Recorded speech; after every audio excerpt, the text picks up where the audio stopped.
Hello everyone, আসসালামু আলাইকুম। Welcome to তাইফাস ইংলিশ ওয়ার্ল্ড।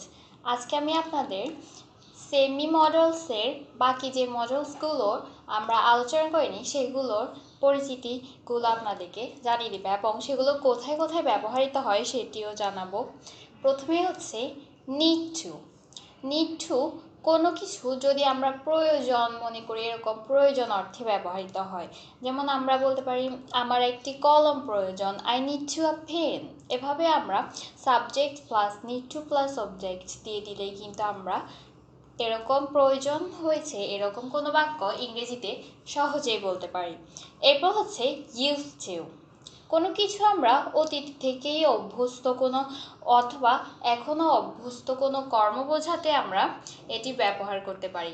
যেমন আমি অতীতে খেলতাম অথবা এখন খেলতাম, অর্থাৎ সবসময় খেলতে থাকি, এরকম অভ্যস্ত কোনো কাজ, তাহলে আমরা বলতে পারি এরকম একটি বাক্যের উদাহরণ হিসেবে বলা যেতে পারে আই ইউজ টু প্লে, আমি খেলতাম। এরপর আমরা দেখছি মাস্ট হলো এমন কোনো কিছু যেটি অবশ্যই করা অর্থে, এরকম অবশ্যই করা অর্থে মাস্ট ব্যবহৃত হয়। এর এক্সাম্পল হিসেবে আমরা দেখতে পাচ্ছি আই মাস্ট গো, আমি অবশ্যই যাব। এখানে মাস্ট ব্যবহার করে কিন্তু আমরা সাবজেক্টের সঙ্গে মাস্ট প্লাস ভার্ব অথবা এরপর হচ্ছে অবজেক্ট, এগুলো ব্যবহার করে কিন্তু আমরা খুব সহজেই অবশ্যই করা প্রয়োজন এরকম একটি বাক্য তৈরি করতে পারি। এরপর হচ্ছে মাস্ট হ্যাভ। কোনো কিছু সম্ভবত অর্থে ব্যবহৃত হয় মাস্ট হ্যাভ, অর্থাৎ সম্ভবত করা অর্থে। যেমন আমরা বলতে পারি I must have gone.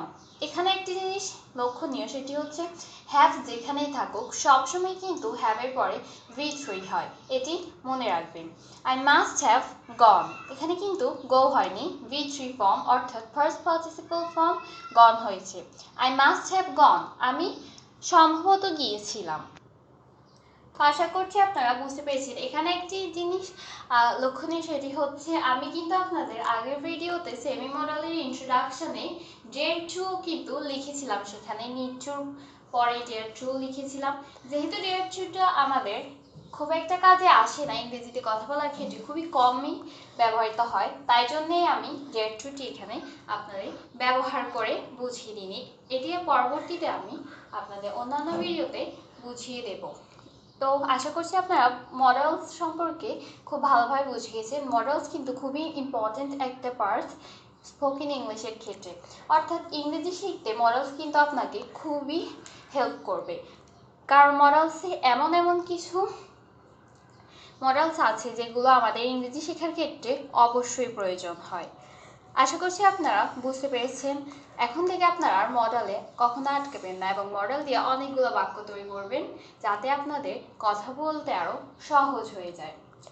So that's all. Thank you very much everyone. আসসালামু আলাইকুম। আল্লাহ হাফিজ।